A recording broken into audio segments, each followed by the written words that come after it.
When progressive rock band Camel had finished their 1976 Mid-Madness tour, on return to the studios in 1977 for the Rain Dances album, the relationship between drummer Andy Ward and bassist Doug Ferguson was on thin ice, each musician wanting to go different ways. Ward gave keyboardist Pete Bardens and guitarist Andrew Latimer a choice. Ward leaves the band, or they let Doug go. With Ward being a more skilled player, Doug was asked and agreed to leave the band. Was this the end for Ferguson, and what happened to his band Headwaiter? Immediately after departing from Camel, Doug Ferguson moved back to his Guildford roots and joined the thriving Guildford music scene with what would start as a writing project with songwriter-pianist Tony Leach. Doug was known for not being a writer, only co-writing 2 songs of Camel's first 4 albums, Lady Fantasy and Another Night. This made it unusual to believe that Doug would start a writing partnership after not writing. After a few months of writing songs together, they decided to materialise their work into something of a band with no name. The early lineup of this band would include one of Leach's former bandmates, Dave Bidwell on drums. Also included was Jimmy Kean. Jimmy explains how he met Doug and came to join the band. When I think how I first met Doug, he was, like I say, he was in the military police, and I was babysitting for one of the married couples in the married quarters in Aden. And in those days, they had a curfew to midnight, and I was late getting back. This couple got late coming back, and I was running up the road trying to beat the curfew to get through the gate to the barracks, otherwise I'd have been done. And I heard this toot in the horn, this Jeep behind me, and it was Dougie driving the Jeep. He'd hop in. I'd met him once before, because he was with a band called The Questions, a military band. And so he took me up to the gate and drove through. Of course, exempt from being in the curfew, because the police, I was lucky enough to get away with that one. After that, and we started yapping, and eventually he joined our band. Years later, he explains. He said he was starting a band up with Tony, and we'd all like to join. So I said, yeah, be great. That was 1977. Next was keyboards. Sev Lewkowicz explains how he came to join the band. I mean, I'm having to guess now, but I don't think it was winter, so I guess it was kind of, I don't know, spring 1997? Mm-hmm. No, sorry, it's 1977, about that, because I've been playing it. We put House together in May 76, and we've been playing regularly, at least once or twice a week in the Guildford area, from then, and I think basically what happened is that Tony Leach, the piano player, and Doug, who really were the only people at the start of it was just those two. They saw me play a couple of times with House, and after one of the gigs they asked me whether I would come along and play keyboards on some sessions for them. That's how it started. Early demo sessions would commence with the addition of Doug Ferguson's former Camel bandmate, Andrew Latimer. Andrew had stepped in on lead guitar and flute. He played on all the demos, really. Andy, yeah, right from the start. Yeah, he did, because he wasn't doing much with Camel. I think he played on all the demos apart from the ones that I put up about 2 months ago, which were recorded without him. But other than that, the other demos, he played on them all. After a few months of inactivity, the band had an upcoming tour of the Netherlands. Although the band's drummer Dave Bidwell had disappeared. Dave had real heroin problems, and Dave had gone off to London, and we didn't expect to see him. We couldn't find him or get in touch with him. There were no mobile phones then. Without a drummer and an upcoming tour, the band saw no sight of Dave Bidwell, and they decided to look for a replacement. Sev Lewkowicz explains how pop singer-songwriter Sandy Davis has stepped in on drums, and how Seb's bandmate at the time from House has stepped in for an unusual 2-drum kit setup. We were working in a recording studio in Chestnut Studios, and also living, and there was a house adjacent to it, and living in that house was Sandy Davis, who we all knew, but he was really a songwriter and guitar player, although he played with the drums. So we decided that we had a tour coming up and we had to sort it out. So we got Sandy. Sandy was there first. Sandy came in and sat in with us, and it was okay, but he wasn't a very technical drummer, and we needed somebody more technical as well. So in the end, we got Greg in, who was an old mate of mine, who was a technical drummer, and then Sandy, I think we must have just tried it at a rehearsal, having the 2 kits set up, and it clicked. So we decided we were going to have 2 drummers. I asked Sev about Greg's skills as a percussionist. He'd been described as a tuned percussionist on the album sleeve for Who Invited Them. Sev told me this. No, not at all. No, in fact, if anything, he's not a percussionist. He's a full-on drummer, but he doesn't. I don't think he plays anymore.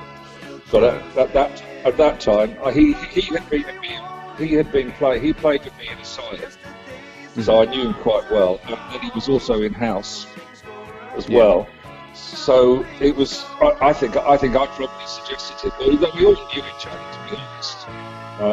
We knew each other from meeting in the pub, because there was a very vibrant music scene in Guildford in those days, with always a gig somewhere on a Sunday lunchtime where we'd all just turn up. Anybody who was in a band would just turn up if they weren't playing.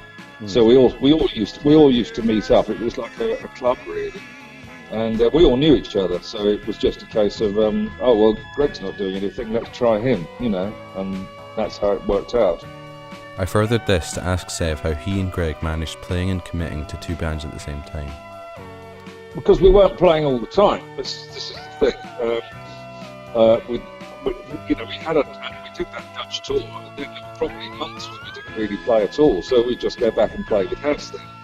And I think the Dutch tour was only about 10 days long. And I guess House probably just didn't. I guess that we just didn't have any gigs, for 10 days. It wasn't a big deal. We were never away for long, and normally we were able to play with both bands without any trouble at all. Following the addition of 2 new drummers, the band set out during November 1977 for a 10-day Netherlands tour. 4 of the 10 days were spent supporting progressive rock group Caravan. The band, still unsure of a name at this point, had decided to use the tour name, the Doug Ferguson Group. Jimmy explains he can't remember this. I wasn't aware of that, to be honest. I didn't know that was the case. I thought it was always Headwaiter. But I guess Doug started the band. It probably was his idea after he left Camel. And as far as I know, I can't remember that being called Doug Ferguson's Headwaiter, to be honest. It was after the first tour of Holland that the band discovered some bad news regarding Dave Bidwell's whereabouts. After he left, I don't think anybody saw him, and the next thing we heard in the January was that he was found dead in a derelict house in London. Either he'd overdosed or somebody killed him, and we still don't know to this day what happened. Following their first Netherlands tour and some bad news, the band decided to stay active and tour the Netherlands again in early 1978, this time with the addition of Andrew Latimer joining the band. Jimmy explains why Andrew joined the band for the tour and why they went to the Netherlands.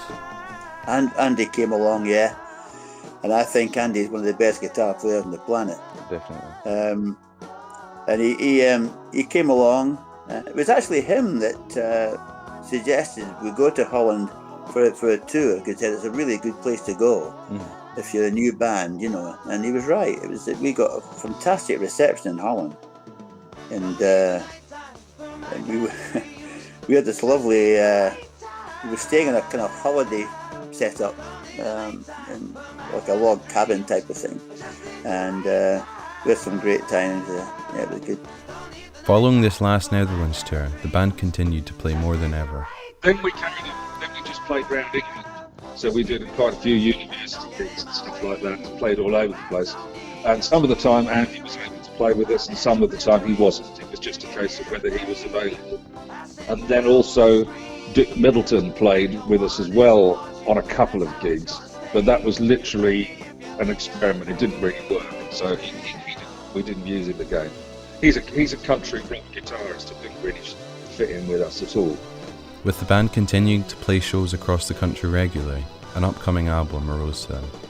Songwriter-pianist of the band Tony Leach had newly founded his own record label, and bassist of Guildford group House, Tim Wheatley, owning a recording studio, had started an album project. An album project comprising of local Guildford bands House, Poker, the Jackie Layton Band, and of course Headwaiter. Headwaiter would record 3 tracks, Loser, Believer in Dreams and Thrown It All Away, all compositions by Ferguson, Davis and Leach. Sev remembers recording the album and recording house tracks as well. the house ones we did very quickly. I think we did them in half a day. We've been playing the songs forever. You know, we've been playing them like 3 or 4 times a week, so we knew them back to front. The Headwaiter ones, what did we have? We had Believer in Dreams, didn't we? I think. Yeah. Loser. And Loser. Loser was knocked together in the studio almost, as far as I can remember. Throwing It All Away was a song that Tony had for ages that we played live. It's a ballad. And Believer in Dreams was a great song, but it was a bloody awful mix, and that was Sandy Davis cocked that up. I didn't have much to do with the mixing of it, unfortunately, because he messed it up really. But I mean, that was the song. Believer in Dreams was the song we used to close the whole set with when we played live. It was a big production, but unfortunately, it doesn't sound like it on the record. Sev also recalls the album's success. Well, it's surprising. I think it must have done quite well because I knew we had to have it repressed. I think we had 1,000 done to start with, and then we had to have another 2,000, I think, pressed after that. And I think they pretty much all sold. So, in terms of doing well, yeah, I think it did okay. I mean, mostly sold in the area, obviously, Guildford area. But I mean, it seems to be in everybody's record collection. You know, from what I hear on Facebook, it's extraordinary. Everybody seems to have a copy. With the band's success on both stage and recordings, the band decided to push for a solo band album. Problems arose as the band forced to look for a third party. Recording a dual drum kit setup required for 16-track rather than 8-track at Chestnut Studios. Drums recorded for Who Invited Them had been overdubbed for the second kit, but the band needed to record both drum kits at the same time, something that was only possible with 16-track. Sev explains why the band couldn't release under their own funding of Thumb Records, and explains why they needed a third party for the funding of a record. Yeah, we wanted the third party because it was so expensive to record. I mean, it was okay recording at Chestnut because the Tim who owned the studio was a friend anyway, but it was cheap there. But if you wanted to, but we couldn't. You know, you needed 16-track really to record us. There's no way we could have funded that. It would have been about 20 pence an hour, which, you know, in those days, you could triple that. We wouldn't have been able to pay for it. So we needed to find a record company. Jimmy, involved with the business aspects of the band, explains how the band met and discussed with a number of record labels and how the band failed to achieve a record deal. When I was with Headwaiter, 3 record companies came to see us, and they took videos. But one of them said, you look really great, you sound great, you look great, but unfortunately all the record companies at the moment are going for punks, because the punk groups could record an album in a week and mix it in a week and it'd be out. Yeah. Whereas bands like Genesis or Queen, they take their time, it would take months. So I guess that's why they took them on. Obviously I liked a couple of the punk bands. That's the reason we didn't get a recording deal. That's what they said anyway. With record companies not being interested in funding the band for an album, the band eventually stopped playing, with Sandy Davis leaving the band for his various other projects. Yeah, we had a few gigs left, which we did without Sandy Davis because I had enough of him. We did a few gigs. I think the last time we played was probably in about November, and they were just college gigs, I think, mostly. And we played, and then just stopped, and that was it. We never played again. That was the end of it. By the end of 1978, the band had stopped playing completely, and each member had went their separate ways. Doug Ferguson moved into property development, but he continued to play in pub bands. He reunited with Andrew Latimer and Andy Ward to record a blues album, although the album was yet to be released. Ferguson joined the Jackie Layton Band around summer 2019, although the band haven't played since December that year. Sev Lewkowicz continued to play with House until their split in 1981, which he then joined Mungo Jerry as a full-time member and toured worldwide for 4 years, moving into more theatre work since. Sev filled Sandy Davis's shoes for the Gracious Reunion album and still plays with a reformed House a few times a year. Kean moved on to participate in a number of musicals including Les Mis and Evita. Jimmy then used his stage skills and voice to participate in a number of country rock bands, including Kicking the Dust and Fever. Although Jimmy has since left the stage, he continues to write, sing and record music. Sandy Davis moved to Germany in 1981 to play live and continue composing and producing music. Sandy was unable to attend the 1996 Gracious album reunion due to his location. Sandy moved back to the UK in 2012 and continues to compose, but is retired from the stage. Greg Terry Short eventually left House in 1979 to play full-time with the Jackie Lightning Band. He did so until he left in 1985 to play with Peter Green, and again to play with Casts of Thousands. Terry Short continued to play with the Jackie Lightning Band on a part-time basis until he left for certain in 2009. After leaving the band, Tony Leach joined the Jackie Lightning Band as a pianist, composer and vocalist for what would be a 6-year association with the band and extensive touring. Tony released his first solo album in 2010, but sadly, Tony is no longer with us.